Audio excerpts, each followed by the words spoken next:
Road पर पिता बिना कपड़ों के पड़ा हुआ था और उसकी ही बेटी हाथ में चाकू लेकर अपने पिता के गुप्तांग को काट रही थी।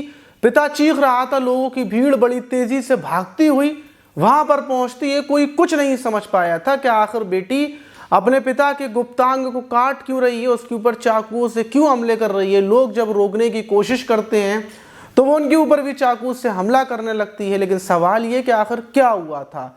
जब हम आपको इस पूरी घटना को बताएंगे कि आखिर बेटी ने अपने पिता का गुप्तांग क्यों काटा और काटने के बाद वो रोड पर पिता के साथ कैसे आ गई, तो आप पूरी कहानी को सुनकर हैरान हो जाएंगे। तो आज की जो घटना है वो महाराष्ट्र के पालघर की है और वहां का नाला सोपारा इलाका है। और उसी रोड पर 28 मार्च की लगभग दोपहर के 2 बजे का टाइम था कि लोग देखते हैं कि किसी शख्स की चीखने की आवाज़ें आ रही हैं। वो लोग जैसे ही देखते हैं तो एक शख्स जिसकी नीचे कुछ भी कपड़े नहीं थे वो भागता हुआ रोड तक आता है और गिर जाता है।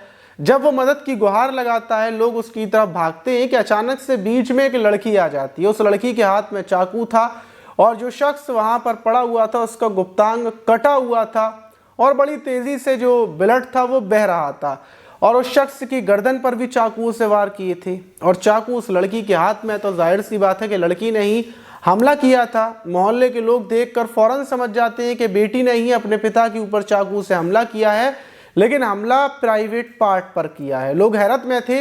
वो लोग उस शख्स को बचाने के लिए जाते हैं जिसका नाम रमेश था, वो लड़की का पिता रमेश। लेकिन लड़की बीच में चाकू लेकर आ जाती है और वो चीखने लगती है कि मैं अपने पिता को यहीं पर पड़ा हुआ देखकर तड़पते हुए मरना देखना चाहती हूँ। आप लोग कोई नहीं बचाओगे, जो भी बचाएगा उसके ऊपर मैं चाकू से हमला कर दूंगी। और ये हाल देख कर के बेटी ने अपने पिता का प्राइवेट पार्ट काट दिया है। फौरन नाला सोपारा जो पुलिस थाना है वहाँ पुलिस को फ़ोन किया जाता है कि यहाँ पर बेटी ने अपने पिता का प्राइवेट पार्ट काट दिया है। लोग कुछ समझ नहीं पा रहे थे और जब बेटी से पूछते हैं कि आखिर क्या हुआ, तुमने ये सब कुछ क्यों किया है, अपने पिता को तुम क्यों मार रही हो, तो वो लड़की चीख रही है। वीडियो बाकायदा इसका बना है। लड़की चीखते हुए बोल रही है कि मेरा पिता 2 सालों से मेरे साथ रेप कर रहा था। ये मेरा सौतेला पिता है और 2 साल से ही मेरे साथ रेप कर रहा था। मैंने अपनी माँ को भी बताया था लेकिन उसने कुछ नहीं समझाया। वो इस चीज़ को जानती थी कि ये मेरे साथ रेप करता है और वो खुद मेरे साथ रेप करवाती थी और मैं परेशान हो चुकी थी, तंग आ चुकी थी और वो ये बातें चीख रही है। मतलब लोग समझ जाते हैं कि रेप का मामला है। लेकिन आज प्राइवेट पार्ट कैसे काटा ये अभी तक नहीं पता। कुछ ही देर के बाद पुलिस पहुंच जाती है। पुलिस पहुंचने के बाद लड़की को अलग हटाया जाता है और जो रमेश था उसको उठाकर अस्पताल की तरफ लेकर भागते हैं। और जो पिता उसके रमेश का प्राइवेट पार्ट था वो जो लड़की थी उसने वहीं शायद नाले वगैरह में फेंक दिया था, तो प्राइवेट पार्ट तो था नहीं। रमेश को हॉस्पिटल लेकर पहुंचते हैं। पहली बात तो जान के लाले थे, प्राइवेट पार्ट तो बाद में जोड़ा जाता है क्योंकि रमेश के गर्दन पर, शरीर पर कई जगहों पर चाकुओं से वार थे। उसकी हालत गंभीर हो चुकी थी।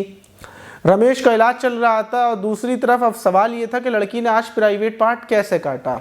अब जब लड़की थी उससे पूछताछ की जाती है क्योंकि आधी बात तो उसने बता दी थी कि पिता रेप करता था। अब जब उससे पूरी बात पूछी जाती है कि आज प्राइवेट पार्ट कैसे काटा और 2 साल के बाद आज तुम्हारे दिमाग में कैसे आई, तो बेटी यही बताती है कि जब उसने अपनी माँ से बोला कि पिता रेप करता है तो माँ ने ये बोला कि मेरे पहले पति की तो मौत हो गई, ये दूसरा पति है, अगर मैं इसका विरोध करूंगी या फिर इसके खिलाफ थाने में जाकर FIR दर्ज करूंगी तो हम लोग खाएंगे पिएंगे कैसे, हमारी ज़िंदगी कैसे चलेगी। और लड़की बताती है कि ज़्यादातर मेरा पिता मेरे साथ रेप करता था, माँ के साथ वो कुछ नहीं करता था, बस सिर्फ मेरे साथ करता था। ये सिलसिला बराबर चल रहा था और मैं इस चीज़ को बहुत ज़्यादा सोचती थी और 28 मार्च को मैं इसी चीज़ को सोच रही थी। मैंने प्लानिंग पहले से कर रखी थी कि अब मैं खुद ही खड़ी होंगी, खुद ही अपने आप को बचाऊंगी, मेरी मदद कोई नहीं करेगा, ना पुलिस करेगी ना मेरी खुद की माँ करेगी।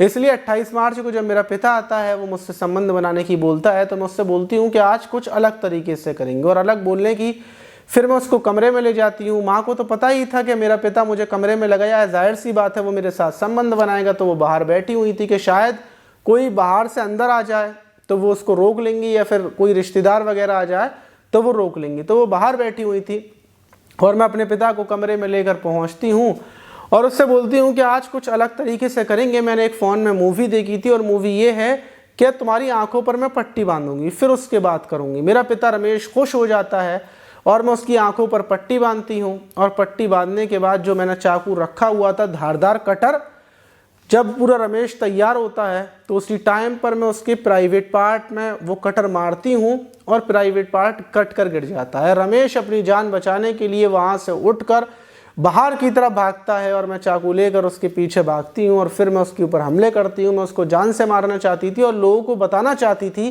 कि अगर कोई पिता अपनी बेटी के साथ गलत करता है तो बेटी ऐसे बदला ले सकती है। और मैं बड़ी परेशान थी, तंग आ चुकी थी, इस वजह से मैंने ये कदम उठाया।